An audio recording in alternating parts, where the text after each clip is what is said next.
수요일날 나오지 않으신 분들은 한 달 만에 뵈는 것 같습니다. 제가 한 달 전쯤에 들었는데 동호경제가 아들 노릇을 하는 것 같아서 한 사람 그리스도인이 전에 자녀의 입장에서 참 잘하는 일이다. 그리고 제가 보기에 제자리에 온 것 같은 그런 마음이 듭니다. 동행제 정말 잘하신 겁니다. 부모님이 얼마나 주님께서 생명의 길이를 줄지 모르지만 후유를 줄일 수 있는 그런 삶을, 행동을 하게 된 것에 대해서 한 사람으로서 대단히 기쁘게 생각하고 칭찬에 맞지 않습니다. 계속 주 안에서 그런 합당한 있어야 할 자리에 있는 우리의 모습, 저도 마찬가지로 우리 모두가 그런 모습을 취할 수 있으면 좋겠다, 그런 생각이 들었습니다. 오늘 로마서 10장에 있는 말씀 보도록 하겠습니다. 로마서 10장 세 번째 시간인데요. 우리가 로마서 1장부터 8장까지 공부하고 그 다음 9장, 10장, 11장은 건너뛰어서 10장으로 지금 와 있습니다. 로마서 12장 1절부터 2절까지 한 절씩 읽지 말고 오늘은 짧으니까 함께 1절, 2절만 함께 읽도록 하겠습니다. 로마서 12장 1절, 2절입니다. 자, 있으면 함께 읽겠습니다. 시작. 그러므로 형제들아, 내가 하나님의 모든 자비하심으로 너희를 권하노니 너희 몸을 하나님이 기뻐하시는 거룩한 산제사로 드리라. 이는 너희의 드릴 영적 예배니라. 너희는 이 세대를 본받지 말고 오직 마음을 새롭게 함으로 변화를 받아 하나님의 선하시고 기뻐하시고 온전하신 뜻이 무엇인지 분별하라. 여기에 나와 있는 그 번역상의 단어의 두 가지 의미의 차이점을 좀 이야기했습니다. 몸으로 예배를 드린다고 하는 말이 우리들 자신들을 드린다고 하는 그런 표현이고, 여기 분별하라고 하는 말인 경험하라 라고 하는 그런 표현이라고 하는 것을 이야기했습니다. 1절에서 바울사도는 로마서 1장에서 8장까지 하나님의 은혜의 자비하심을 입어서 우리가 어떤 하나님의 자녀의 혜택을 누리고 있기 때문에 그것을 근거로 해서 우리가 이제 어떻게 우리가 삶을 살아야 할 건가, 하나님 앞에 합당한 삶을 살아야 할 건가 하는 그 부분에 대해서 표현하기를 그러므로라고 하는 단어를 썼습니다. 이제까지 이야기한 것을 근거로 해서 이제 마땅히 이렇게 살아야 한다고 하는 것을 제시하고 있는 말씀이 그러므로라고 하는 단어입니다. 1절에서 우리가 주목해 봤던 것은 나는 하나님께 모든 걸 걸었다. 하나님께서 정말 우리에게 원하시는 것이 무엇이라고요? 그 다른 어떤 것도 아니고 나 자신이다. 우리들 자신들을 원한다. 그래서 하나님께 우리들 자신들을 올인 다 드릴 수 있는, 다른 표현을 한다면 그분이 나 자신을 의탁하는 그런 삶이 하나님께서 원하시는 그런 가장 중요한 예배의 하나의 모습이라고 표현했습니다. 그리고 그 다음 시간에 우리가 본 것처럼 그리스도의 삶을 사는 게 그렇게 만만치 않다, 녹록지 않다. 왜 그리스도의 삶을 살았는데 그렇게 어려울까? 왜 평화와 즐거움, 만족, 그런 시간보다는 우리가 더 많은 어떤 시련들, 그런 것들로 인해서 우리 마음고생을 하며 살까? 그리고 다른 표현을 하면 그리스도인으로서 삶을 살았는데 왜 그렇게 힘들까? 하나님을 기쁘시게 하고자 하는 마음이 있는데 그게 제대로 되지 않는 이유는 도대체 뭘까? 이런 그 부분에 대해서 갈등을 한두 번은 해봤을 것입니다. 그런데 여기 2절에서 그 해답을 우리에게 주고 있습니다.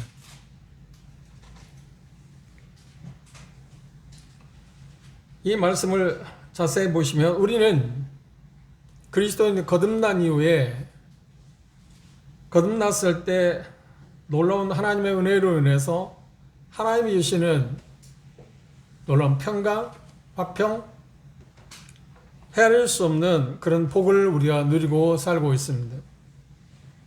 그러나 우리가 살고 있는 이 세상은 생각보다 심각한 어려운 그런 환경 가운데 우리가 내몰고 있다고 하는 것을 부정할 수 없습니다. 나나 여러분들은 지금 영적 싸움터에 지금 하나의 한 사람의 그리스도의 군사로서 지금 이 세상을 살고 있습니다.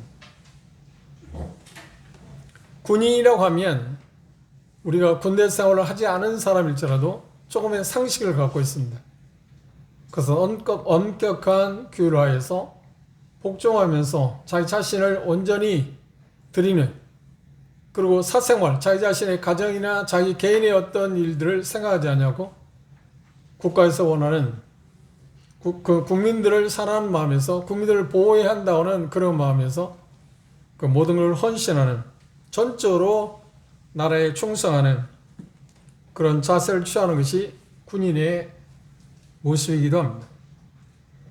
그래서 우리가 영적인 전투, 싸움터에 우리가 있다고 하는 것은 뭘 말하느냐면 우리는 무엇인가 지금 긴장 가운데 있다고 하는 말입니다. 최근에 여러분도 그렇게 기도하시겠지만 우리나라에 이북과 지금 강대강이라고 하는 그런 가스난이 될 것 같은데 그렇게 가고 있는 현실을 봅니다. 그 현실을 보면서 군사 전문가들은 여러 가지 다각도에서 분석을 하고 있습니다. 좀 긍정적으로 분석하는 사람들은 이북 사람들로 하여금 자기들이 가지고 있는 것을 소진하게 하는, 경제적으로 우리는 그들과 상대가 되지 않기 때문에 그들은 경제적으로 뭔가 소진시켜서 지치게 만드는 그런 하나의 방법일 수도 있다 이야기는 긍정적인 면에 있어 그렇고요. 그리고 이북 나름대로 자기들이 자체적으로 단합하게 하고자 하는 그런 면들, 그리고 세계에 우리도 이런 힘을 갖고 있다 그런 과시하고자 하는 그런 면들이 보이고 있습니다. 그런데 제가 그런 것을 정확히는 잘 알지 못하지만 제가 가지고 있는 상식선에서 보면 그들은 참 어리석은 행동을 하고 있다. 바꿔 말하면 이 세상에 물리적인 표현에서 보면 미국과 상대할 나라는 어느 나라도 안 됩니다. 어느 나라도 미국과 상대할 수 있는 나라는 없습니다. 중국이 아무리 소리쳐도 미국이 갖고 있는 자원, 그 모든 것을 향해서 싸울 수 있는 적대는 아니라고 일반 전문가들은 그렇게, 세계적인 전문가들은 그렇게 말하고 있습니다. 그런데 감히 그 미국을 향해서 우리나라를 볼모 삼아서 뭔가 상대해보고자 한다고 하는 것은 대단히 어리석은 일임에 틀림없습니다. 그럼에도 불구하고 그들이 오판하게 되거나 문제를 야기시킬 때 피해를 입는 것은 우리 아닌가요? 그래서 저는 그렇게 기도합니다. 하나님, 저 이북의 지도자들의 마음을 주님께서 잠언 기자가 말씀하고 있는 것처럼 왕의 마음이 마치 보의 물과 같아서 마음대로 이쪽으로 흘러가기도 하고 저쪽으로 흘러가기도 하고 좌측이나 우측으로 직선으로 흘러가게 하실 수 있는 능력이 하나님께 있으니까 그들의 마음을 주님께서 주장해 주셔서 불행한 일을 저지르지 않도록, 전쟁을 억제시키도록 막아달라고. 그것이 하나님이 원하시면 그렇게 해달라고. 물론 어떤 면에서 하나님이 원하셔서 우리에게 그런 국지적인 전쟁을 일으키게 할지도 모릅니다. 그러나 모든 것의 주인은 하나님이시기 때문에 사람들의 마음을 움직이시고 모든 정세나 모든 경제적인 모든 것 자체가 그분의 허락함에 의해서 이루어지기 때문에 저는 그 하나님을 믿기 때문에 그 하나님에게 의탁할 수밖에 없습니다. 하나님 도와주십시오.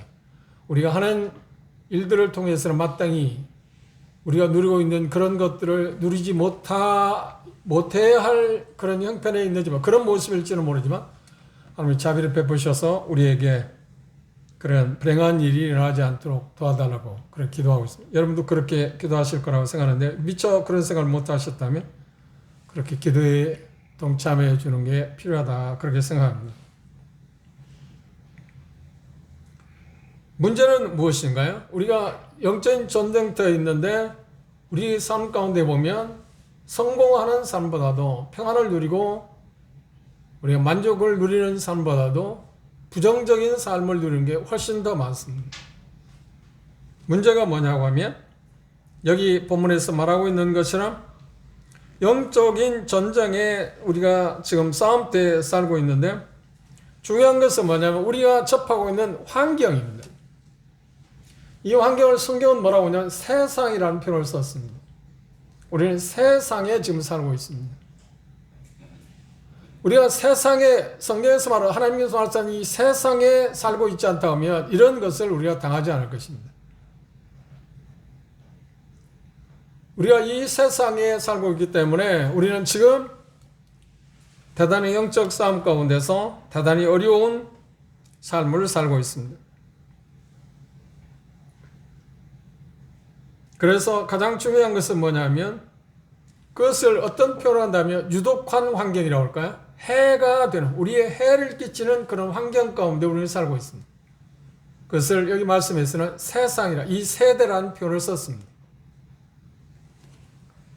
그래서 이 말씀을 통해서 우리가 꼭 기억해야 할 게 있는데 그게 뭐냐고 하면 우리가 싸우고 있는 영적 전투의 그 환경적인 요소입니다. 이 세상에 우리가 내몰리고 있는데 이 세상에서 우리는 지금 어떤 일을 당하고 있는가 하는 문제입니다. 한마디로 말하면 전투에 임하고 있는데 우리의 원수는 도대체 누구인가? 그렇죠? 우리가 싸워야 할 대상은 누구냐? 싸워야 할 대상을 정확히 모른다면 우리는 승리할 수가 없습니다. 삼국지에 나오는 것처럼 적을 알면 적이 정확히 어떤 존재인가를 정확히 안다 하면 싸움에 승리할 확률이 훨씬 높다. 그렇죠? 적을 아는 게 필요합니다. 우리도 마찬가지입니다. 우리의 적은 누구인가? 그 다음 우리의 적은 도대체 어디에서 활동하고 있는가? 그리고 그의 공격 목표는 도대체 뭔가? 그렇죠. 이것들을 우리가 알아야 전쟁에 나아간 군사로서 승리할 수 있잖아요.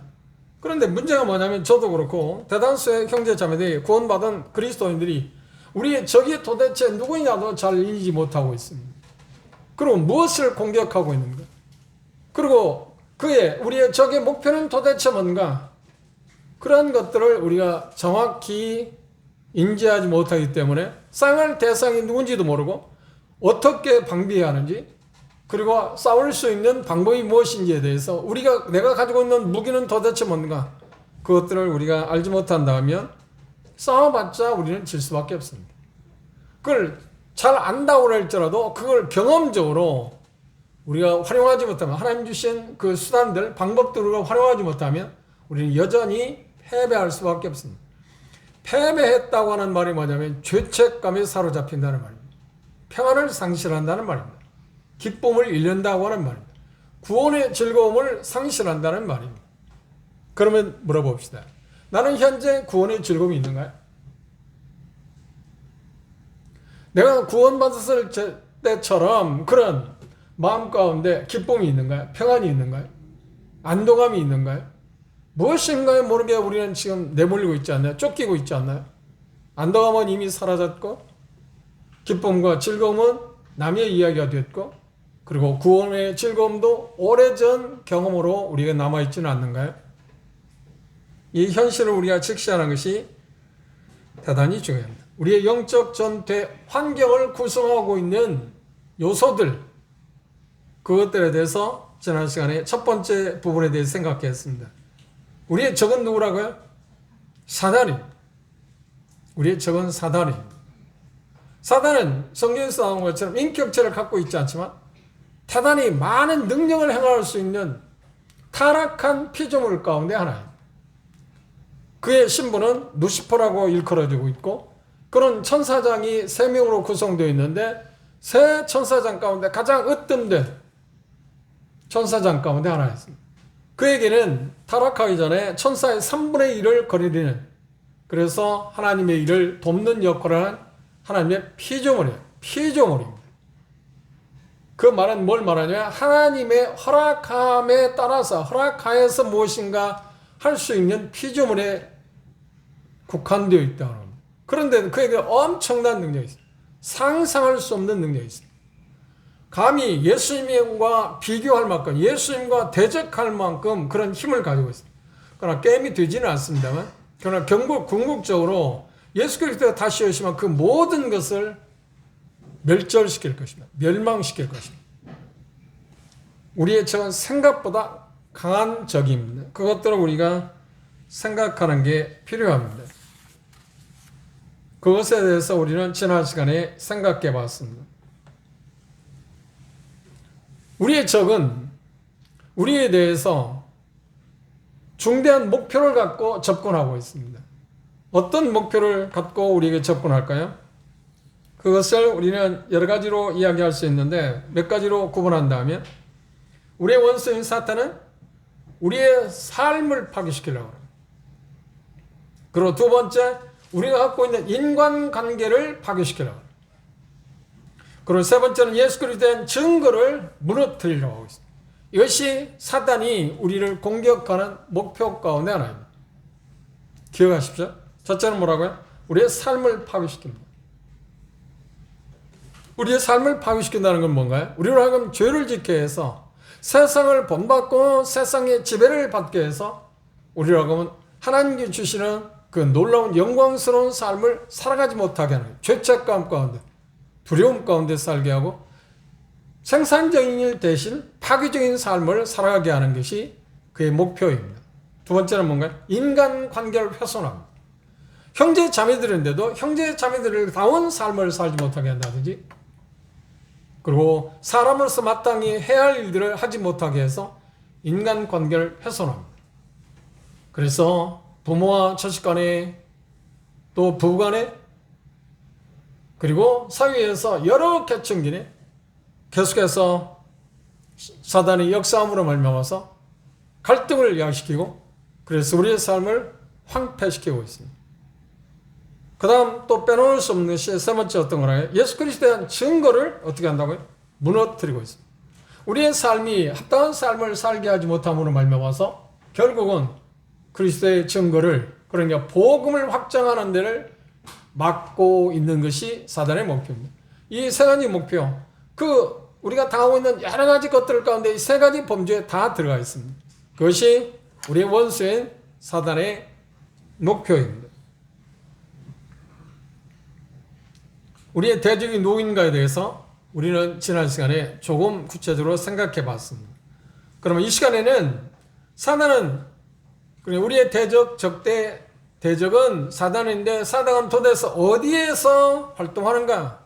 그의 삶의 본거지. 우리를 그렇게 하나님께서 우리의 주어진 인간관계를 훼손하고 삶을 파괴시키고 그리스도 예수에 대한 증거를 무너뜨리는 것을 어디에서 하고 있는가 하는 것이죠. 어디에서라고 하는 장소입니다.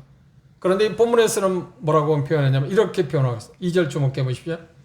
너희는 이 세대를 본받지 말아라. 이 세대라는 말이 뭐냐면 이 세상이라고 하는 말과 같은 말이에요. 동의어입니다.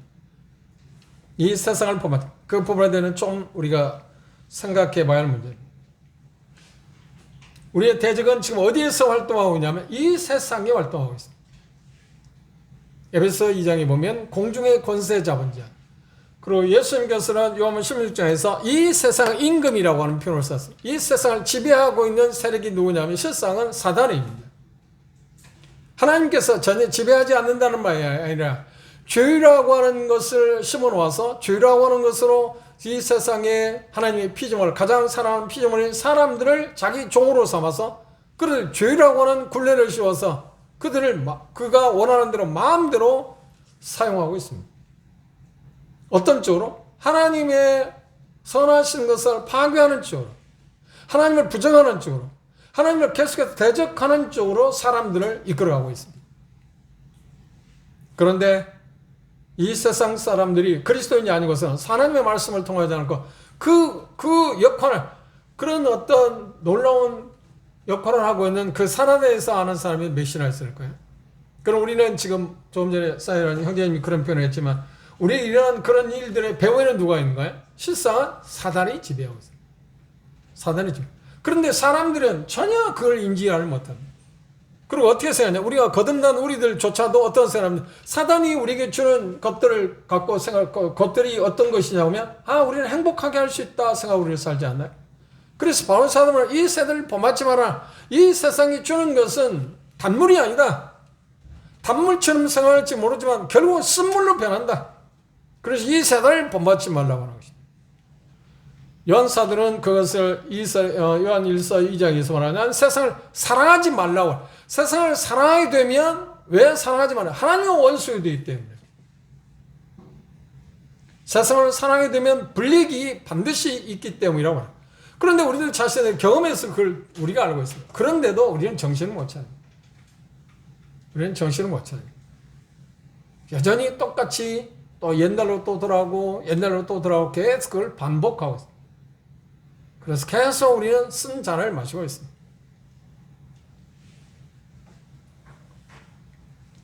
우리의 대적 사단이 활동하는 것은 바로 이 세상입니다.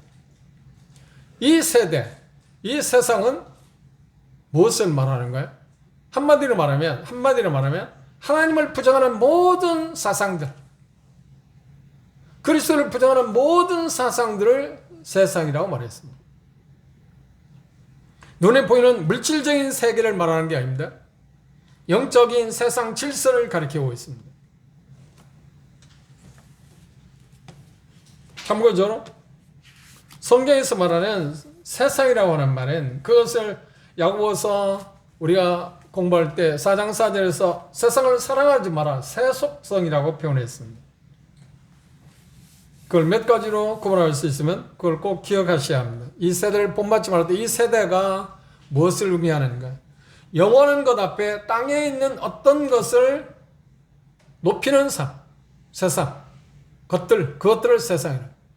그러니까 사단은 어떤 세상에서 우리를 현혹하고 우리로 하여금 잘못된 길로 가게 하는데 어떻게 하느냐면 영원한 것보다는 땅에 있는 것들을 우리로 하여금 치중하게 해서 우리의 삶을 황폐하게 합니다. 그러니까 일시적인 것에 우리의 마음을 관심을 끄게 하고 없어지지 않는 영원한 것에 대해서 관심을 갖지 않게 하는 것을 뭐라고 해요? 그걸 세상이라 말했습니다. 그래서 그것을 본받지 마라. 이 세대를 본받지 마라. 그리스도는 한마디로 말하는 거야. 우리는 영혼을 위해서 사는 사람입니다. 그래서 어떤 사람은 이렇게 말했어요. 그리스도는 누구인가? 그리스도는 어떤 사람인가? 그것은 영혼을 생각하고 사는 사람, 영혼을 생각하고 사는 사람입니다. 일시적인 것을 바라고 사는 사람이 아니라 영혼을 생각하고 사는 사람이 누구라고요? 바로 나와 여러분입니다. 그리스도입니다. 그런데 실상 사단은 우리로 하고 그 영원한 것을 보지 못하게 하고 일시적인 것에 우리의 마음을 계속 보게 해서 우리로 하여금 현혹하고 꼬여서 우리로 하여금 하나님 주시고자 하는 것을 박탈시키고 있습니다. 그래서는 고통을 느끼고 있습니다. 그러면 생각해 보세요. 여러분들 지금 관심은 영원한 것입니까? 일시적인 것입니까? 우리의 초점이 영원한 것에 초점을 맞추기가 대단히 어렵습니다. 왜요? 사단의 그 세속된, 쉽게 말하면 사단이 쓰고 있는 그 일종의 뭐라고 표현한가요? 마약 성분처럼 달콤한 그 세상이 주는 마치 꿀처럼 느껴지는 그것이 우리에게 본성적으로 남아있기 때문에 그것에 지배를 받고 살아가면 어쩔 수 없이 우리는 일시적인 것에 우리의 초점을 맞출 수 없습니다. 맞출 수밖에 없습니다. 그래서 항상 내가 하는 것은 지금 영원한 것인가? 일시적인 것인가? 나는 지금 뭘 위해서 하는가? 영혼을 위해서 하는 건가? 영혼을 준비하는 사람인가? 아니면 일시적인 것인가?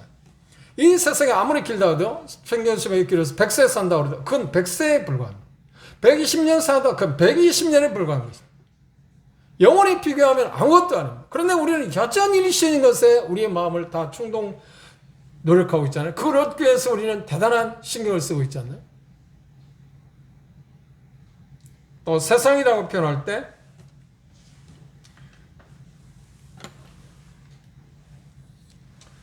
하나님 같지 않고 하나님의 뜻에 반대되는 것에 대한 애정, 하나님과 관계없는 것에 대한 애정, 그것을 뭐라고 하냐면 세상, 이 세대를 본받지 마라. 이 부분에 대해서 저도 마찬가지고 여러분도 마찬가지고 양심적으로 말할 때 나는 그렇지 않다고 말할 수 있나요? 아니요. 우리는 얼마나 이 세상을 사랑하는지 모릅니다. 이게 우리의 본성이기 때문에 그렇습니다.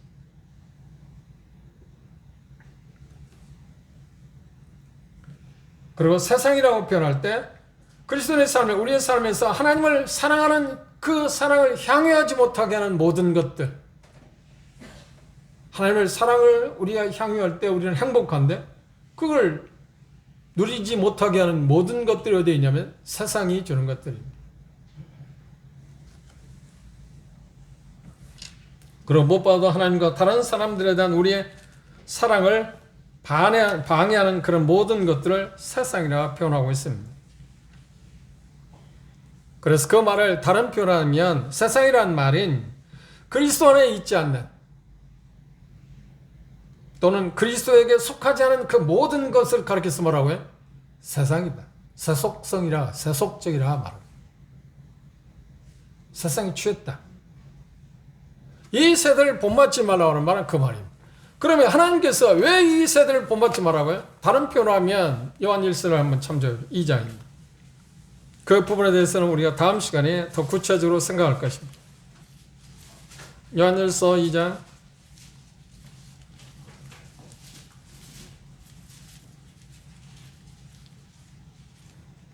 15절 17절입니다. 15절에서 17절의 말씀을 하나님이 이렇게 말씀하시는데 이 세상이나 세상에 있는 것들을 사랑치 말라. 이 세대를 본받지 말라는 말은 요한 사도는 이렇게 표현했습니다. 이 세상이나 세상에 있는 것들을 사랑치 말라. 누구든지 세상을 사랑하면 아버지의 사랑이 그 속에 있지 아니하나니 이는 세상에 있는 모든 것이 세상을 뭐라고 정리했냐면 세 가지가 있다. 첫째, 육신의 정욕. 둘째, 안목의 정욕. 셋째, 이성의 장애. 그것은 모두 다 하나님과 배제되는, 하나님과 없이 되어지는 것. 하나님과 관계없는 것에 온 것이 이 세 가지. 구체적으로 잘 검토에 들어가 보면, 조사해 보면 아담 하와가 범죄한 것이 이 세 가지 유형에서 실패했어요. 마태복음 4장에 보면 예수님께서 사단의 시험 받을 때 이 세 가지 유형에서 그분은 승리하셨어요. 이 세상이 우리에게 주는 도구 가운데 가장 중요한 게 뭐냐면 세 가지라고 규정해 놓았습니다. 이 세 가지 구체적인 것들은 우리가 다음 생각해 보기로 하고요. 우리의 적 사단은 이 세상이라는 곳에서 계속 일하고 있습니다. 활동하고 있습니다. 그런데 우리도 여전히 세상에 살고 있습니다. 그래서 그리스도의 삶을 한마디로 세상에 살고 있지만 세상에 속하지 않은 사람이다. 예수님이 이런 말씀하시나요? 세상이 너를 미워하면 이상히 여기지 마라. 왜냐하면 나를 미워했기 때문에 나를 따라 너희들도 미워하게 될 거다. 내가 세상에 속하지 아니한 것처럼 너희도 세상에 속하지 않았다. 그 말은 무슨 말인가요? 그분이 이 세상에 오셨지 않나요? 사람과 함께 있었지 않나요? 그럼에도 불구하고 그분은 그곳에 속하지, 그러니까 분리된 삶을 살았다는 거예요. 제가 언제가 말씀드린 그리스도의 삶은 격리된 삶이 아닙니다. 분리된, 세상에 살고는 있지만 세상에 속하지 않은 삶. 그 말은 뭐인가요? 세상에 살고 있지만 세상의 지배, 세상이 우리에게 주는 그 어떤 혜택을 대해서 우리가 관심을 갖고 있지 않는 사람. 그 표현을 베드로는 뭐라고 했나요? 이 세상에서 우리를 말해 나그네와 행인이라고 표현했습니다. 국적이 다른 사람. 이 세상에 속하고 있지만 우리는 세상에 국적을 두고 있지 않는 사람. 하늘에 국적을 두고 있는 사람. 그래서 우리 시민권은 어디에 있다고요? 하늘에 있다. 그 표현을 그렇게 이야기했습니다. 세 번째, 이 말씀에서 우리의 적이 활동하는 것이 세상이라고 그랬습니다. 세상 질서가 세상에서 이야기하는 세상을 규정할 때 세 가지로 이야기했어요. 육신의 정욕, 안목의 정욕, 그리고 이성의 자랑. 우리의 영적 싸움은 누구와의 싸움인가? 그리고 어디서 세상이라고 말했어요. 우리의 영적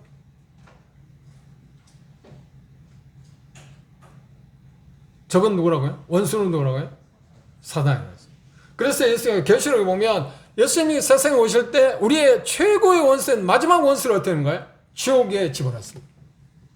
사단을 지옥에 집어넣습니다.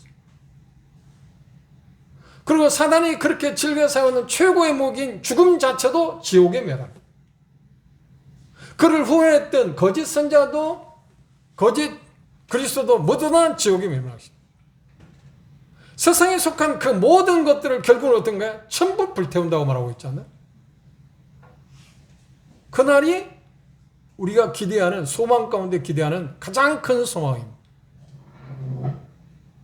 그날이 언제인가? 그분이 오실 때, 우리를 구속하신 그분이 오실 때. 그것이 계시록에서 우리 주는 가장 중요한 진리 가운데 하나입니다. 완전 성취하신다. 그리고 세 번째, 우리의 적이 누구인가? 그런 활동하는 것이 어딘 걸 봤습니다. 그 다음 무엇에 대해서, 다른 말로 하면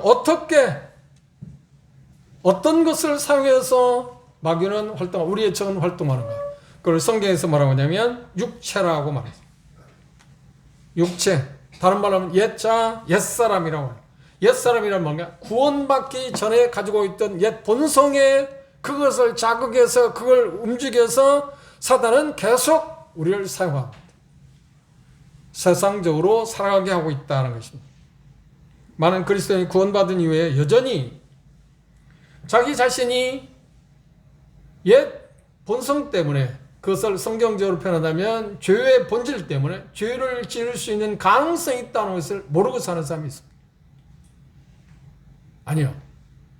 우리도 성령의 지배를 받지 않으면 믿기 전이나 믿음이나 똑같은 사람은 더 악해질 수 있습니다. 더 악해질 수 있습니다.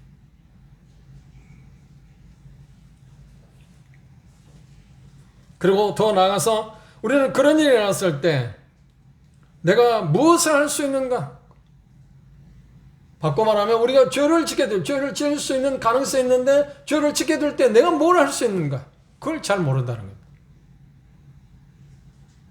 육체를 통해서 계속 공격하고 있는데 그 넘어질 때 내가 그런 상황에서 계속해서 당할 수만 있는가? 당해야만 하는가? 그 전쟁에서 나는 패배만 해야 하는가?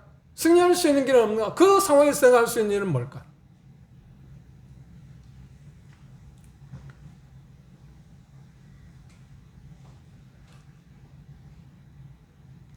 그때 우리가 알아야 할 것은 먼저 그 장애물을 우리가 알아야 합니다.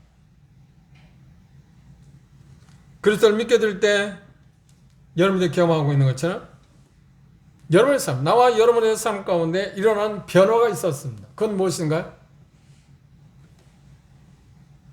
모든 죄가 용서받았습니다. 그렇죠? 모든 죄가 용서받았습니다. 또 하나는 예수 그리스도의 의가 전가되어서 그걸 칭이라고 말합니다. 하나님으로부터 죄가 용서받았을 뿐만 아니라 하나님부터 의롭다고 하는 이제 칭의를 얻게 되었다. 그리고 하나님의 가족이 되었습니다. 그리고 어둠의 나라에서 빛의 나라로 우리는 옮겨졌습니다. 사단의 권세에서 이제 하나님의 나라로 우리가 옮겨졌습니다. 그리고 성령님께서 우리 안에 주인으로 내주하고 계십니다. 주인으로 계시다고 하는 말입니다. 그리고 십자가 죽음과 부활을 통한 예수 그리스도의 사역의 결과로 말미암아서 우리는 하나님의 은혜로 하나님의 아들과 딸들이 되었습니다.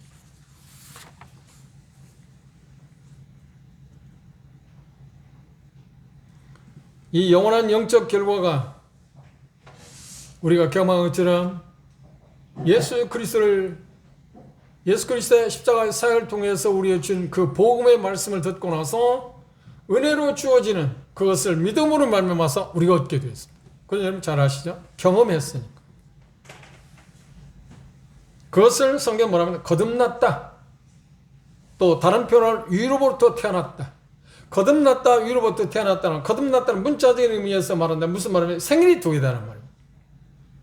음력 양력을 말하는 게 아니라 하나는 모태로부터 태어났고 하나님은 하나님으로부터 태어났다. 진리의 말씀에 의해서 태어났다. 그래서 거듭났다. 생일이 두 개다.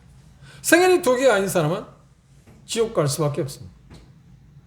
거듭남의 중요성이 거기에 있습니다. 바울은 이것을 그리스도의 핏감수로 말미암아서 우리에게 주어진 가장 큰 선물이라고 이야기하고 있습니다.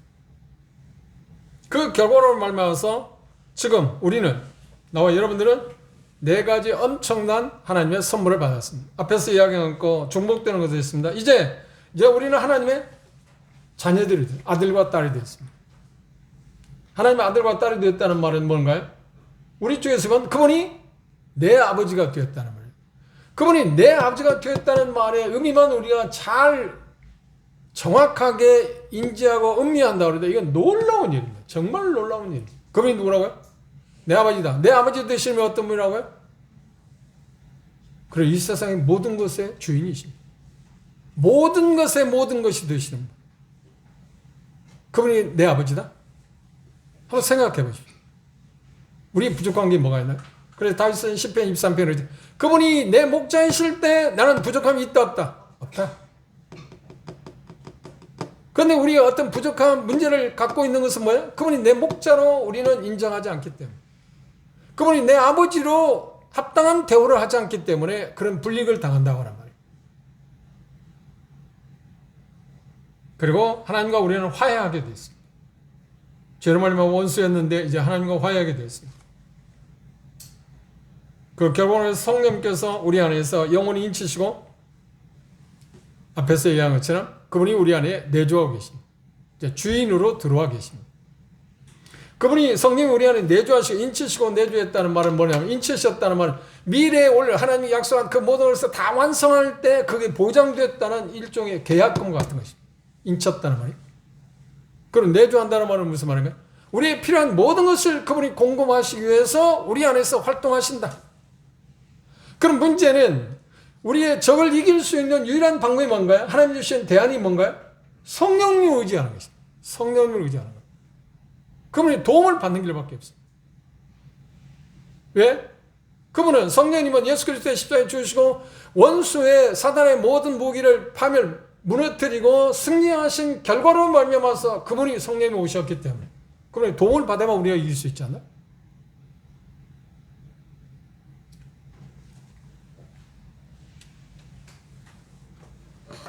그리고 우리는 이제 드디어 죄의 세력으로부터 이길 수 있는 힘을 공급받았습니다.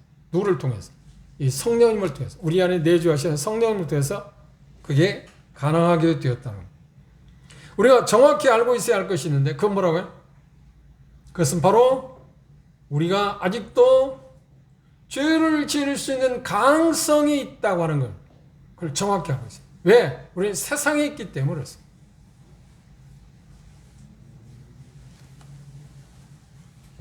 왜냐하면 성경이 말하고 있는 육체 가운데 우리가 살고 있기 때문에 그렇습니다. 그걸 다른 표현으로 하면 뭐라고 하냐? 죄의 세력. 성화의 과정 가운데 우리가 지금 살고 있다는 말이 그런 의미입니다. 우리가 구원받기 전이나 구원받은 후에 확연한 삶의 차이가 왔습니다. 변화가 있었습니다. 그런데 구원받고 나서 또다시 의아한 게 뭐냐면 구원받기 전에 모습이 자꾸 우리의 삶 가운데 드러난다는 겁니다. 그것 때문에 우리는 심한 갈등이 있지 않나요? 그래서 바울사는 로마서 7장에서 그 자기 자신이 경험한 바를 기록한 것이 로마서 7장의 마지막 부분에 있기 전에 기록해 놓았습니다. 나는 정말 고달픈 사람이다. 이 사망의 몸에서 나는 누군가 나를 건져주면 좋겠다. 그래서 그는 뭐냐면 최악의 탄식의 말. 오라.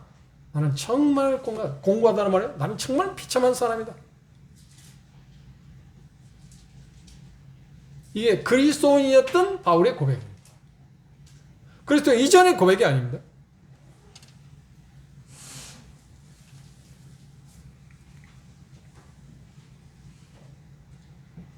우리는 현재 하나님께서 우리의 삶에 대해서 정하신 규칙에서 벗어나 살고자 하는 욕구가 우리에게 여전히 존재하고 있습니다. 그걸 뭐라고 해요? 죄의 세력이라고 해요. 그것을 다른 말로 하면 세상을 사랑하는 세상에 취해 있는 것이 우리 자신에게서 나도 모르게 자꾸 드러난다. 그걸 좋아할 수밖에 없다. 본성적으로. 그런데 중요한 게 뭔가? 옛사람이 있는가 하면 우리가 거듭나는 순간 위로부터 태어나는 순간 뭐가 들어왔나요? 성령이 내주하심으로 새사람이 왔습니다. 옛사람 반대 새사람이 왔습니다. 그래서 우리 안에는 갈라디아서 6장에 보면 그게 계속해서 싸우고 있어요. 우리 안에서 내적으로 갈등하고 있어요. 한쪽은 하나님을 향해서 가고자 하고 한쪽은 하나님이 저기 우리의 원수인 사단을 향해서 가고자 합니다. 그런데 그 중간에 서 있는 우리가 어떤 결정을 해야 하는가요? 여기 본문에서 말하는 건 이 세대를 본받지 말라고 하는 표현 가운데 들어있습니다. 갈라디아서 5장 10절에 육체의 소욕과 성령의 그 중간에 두 힘에 대한 세력 가운데 우리는 끊임없이 계속해서 싸우고 있습니다. 이게 우리의 삶을 한마디로 말하면 육체와 성령이라고는 두 싸움터에 지금 중간에 있어서 어느 쪽으로 지금 내가 기울어질 건가, 어느 쪽으로 투표를 할 건가, 내 마음을 기울일 건가 하는 그런 가축전이 벌어오는 장소가 뭐냐면 거듭난 사람들의 마음입니다.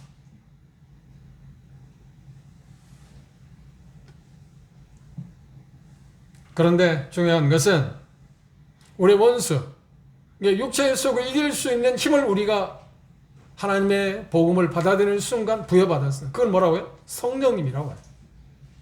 성령을 부여받았어요. 그래서 그분을 쫓아 행한다고 하면 우리는 우리의 원수가 사용하는 육체의 그 모든 것들을 세상에 주는 그 어떤 것들에서 현혹당하지 않냐고 이길 수 있다고 성경은 이야기하고 있습니다. 이 두 가지 명령, 예수 그리스도께서 정말 진정으로 우리에게 원하는 것이 우리들 자신인데, 우리 자신을 하나님께 드리게 됐을 때 우리에게 일어나는 두 가지 현상이 있습니다. 그 말을 다른 표현한다면 하나님 주신 어떤 은혜의 수단이 있습니다. 그것을 부정적인 명령과 긍정적인 명령으로 두 가지를 명령하고 있습니다. 첫 번째 부정적인 명령이 뭔가요? 12장 2절 보십시오. 너희는 이 세대를 본받지 말라. 부정적인 명령. 이 세대를 본받지 말라고 하는 말은 의역하면 무슨 뜻이냐면 이런 뜻입니다. 이 세상 질서의 영향력과 압력에 의해서 여러분의 모양이 빚어지도록 내버려 두지 마라. 정하래. 그걸 받아들이지 마라. 이 세상이 자기 형상대로 빚어내지 못하게 할 뿐만 아니라 그것들이 우리에게 어떤 것을 미끼를 던질지라도 그걸 물지 마라. 이 세대 추구하는 것들에 대해서 끌려다니지 말라.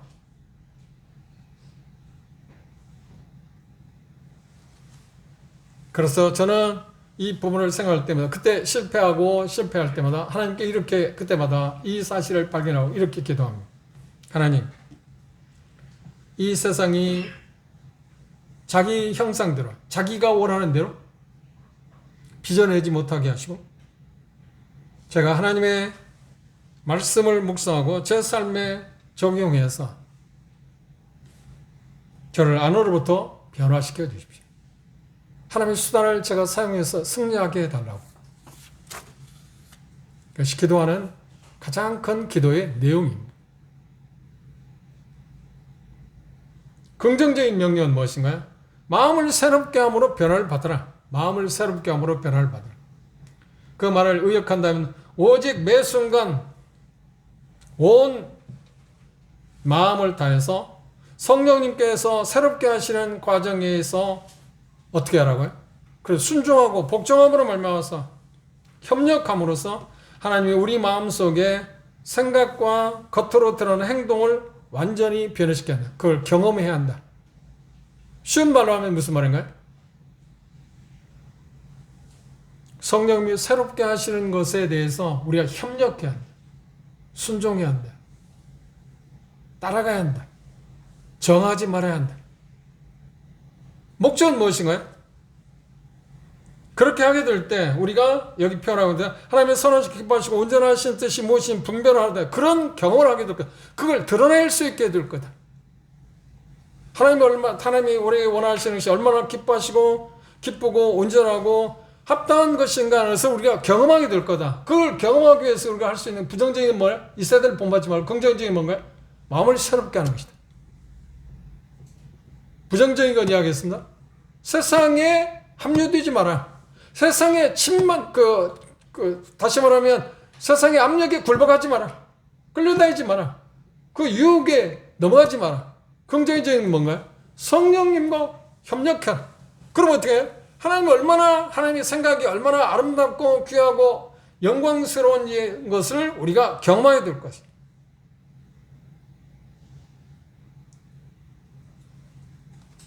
첫 번째 명령은 뭔가? 부정적. 더 이상 이 세상의 틀에 맞추지 마라. 세상이 주는 그 어떤 것에 기웃거리지 마라. 긍정적인 것은 뭔가? 온 마음, 오직 마음을 새롭게 함으로 말하여 변화를 받아라. 그렇게 할 때 어떻게 된다고요? 그렇게 하나님께서 말씀하신 목적은 무엇인가요? 하나님께서 우리가 이 세상의 가치관이 유혹하는 거짓말들, 그리고 잘못된 것들, 그것들을 우리가 성령에 의해서 버리고 따라가게 되는 우리 마음을 새롭게 하기를 원하시는 그 이유에 대해서 말하고 있는데, 그렇게 될 때 어떻게 해요? 우리의 삶, 생활 방식, 그것에서 하나님의 선하시고 기뻐하시고 온전하신 하나님의 뜻이 진정 무엇인지를 우리가 경험하게 될 것이고, 그것들을 어떻게 드러나게 될 거다. 사람들이 드러나게 될 거다. 여기 부정적인 면에서 이 세대를 본받지 말라. 본받지 말라는 건 뭔가요? 왜 본받지 말라고 했을까요? 우리는 여전히 그 본받는 세상에 지금 놓여있기 때문에 그랬어요. 그게 불가능한 거야. 본받을 이유가 하나도 없다면 본받지 말라고 명령하지 않았을 거 아닙니까? 근데 본받지 말라고 명령한 건 현재 우리가 그렇게 하고 있다는 거죠. 그래서 그렇게 하지 마라. 그걸 단절해라. 끊어라. 지금 그 이야기는.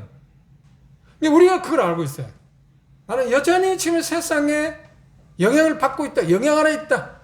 그래서 그것을 단절해야 한다고 하는 표현을 그렇게 표현했습니다.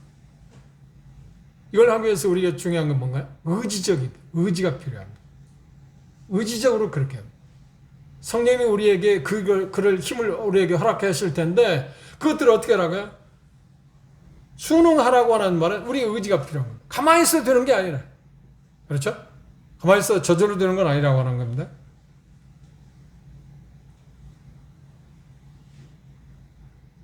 실제적으로 우리 가운데 그 일이 일어나고 있기 때문에 하나님이 그렇게 말씀하셨습니다. 이 세대를 본받지 말라고. 우리가 살고 있는 이 세상의 영향력, 압력, 그것들에서 모양이 빚어지도록 허용해서는 안 됩니다. 내버려둬서는 그걸 의지적으로 결단을 해야 됩니다. 아니야.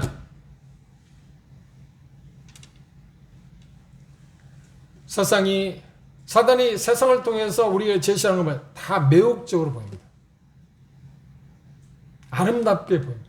그렇게 해야만 우리는 세상에서 잘 살 수 있을 것 같고, 그렇게 해야만 명예를 얻을 수 있을 것 같고, 그래야만 존재감을 나타낼 수 있을 것 같고, 그렇게 하면 사람다운 사람의 삶을 살 수 있을 거라고 세상은 그렇게 이야기해요. 그럼 모든 세상 사람들은 우리에게 그걸 강요하고 있잖아요. 그래서 우리는 그걸 흉내내지 않나요? 그래서 유행도 따라가고요.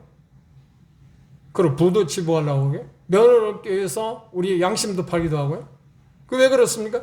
세상이 그것들을 우리에게 줄 거라고 약속하고 있다고 생각하기 때문에 그렇습니다. 그런데 우리의 경험 가운데 크든 작든 간에 그렇게 엄청난 것을 우리가 경험하지만, 작은 것을 우리가 경험해봤지만, 그때 결국은 어떤가요? 단물처럼 생각해서 마셨는데 결국은 쓴물인 것을 우리는 경험했죠. 왜요? 나는 거듭난 사람이니까. 거듭나지 않은 사람은 여전히 그게 단물입니다. 내가 뭔가 지금 원칙에 의해서 지금 제대로 뭔가 하지 못했기 때문에 이걸 얻지 못했지. 원칙에 따라서 세상이 주는 그 어떤 것들을 내가 찾아가면 그걸 결국 얻게 될 거야 라고 가고 있지 않나요? 그런데 우리는 아니야. 이건 세상이 주는 것에 내가 현혹당해서 이런 실패를 경험했다고 해서 우리는 알잖아요. 그리스도인이기 때문에 그걸 한다는 거예요. 그걸 돌아쓰지 않나요? 그런데 또 다시 우리는 어떻게 또 다시 그걸로 돌아가요. 또 돌았습니다. 또 다시 또 돌아가요. 계속 그걸 반복하고 있어요. 세상은 우리에게 정말 매혹적입니다. 누가 볼 때, 본성이 볼 때. 왜? 본성 자체는 세상이니까. 우리말로 끼리끼리 운다고 그러잖아요. 그런 게 본성하고 세상은 끼리끼리예요.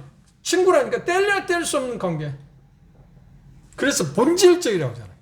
본성 자체가 그렇다니까요. 그런데 거듭나고 나서는 이 본성과 다른 성령님의 새로운 마음이 우리에게 주어졌기 때문에 그건 또 잘 새로운 거예요.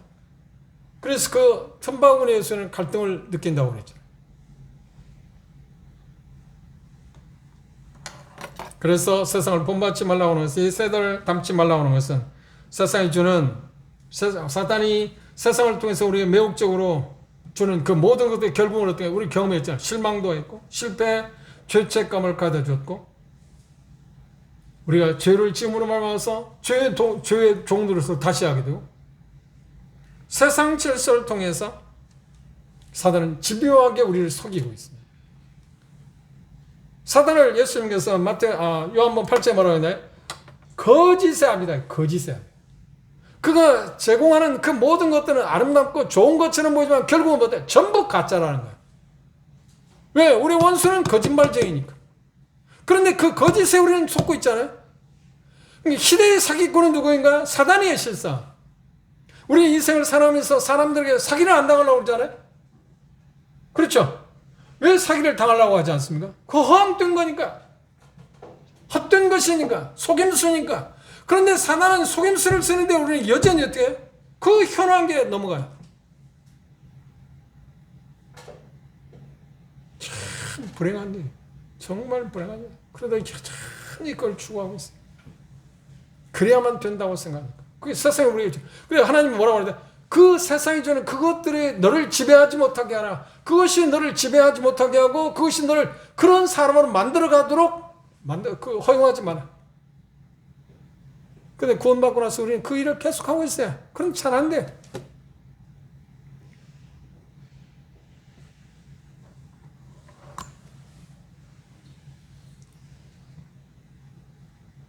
사단은 여전히 세상에 아름다운 것들을 보이고 그걸 통해서 우리를 속이고 우리를 꿰고 우리를 이용해 먹고 우리를 놀라게 하고 놀라게 하는 게 아니라 우리를 놀려 먹습니다.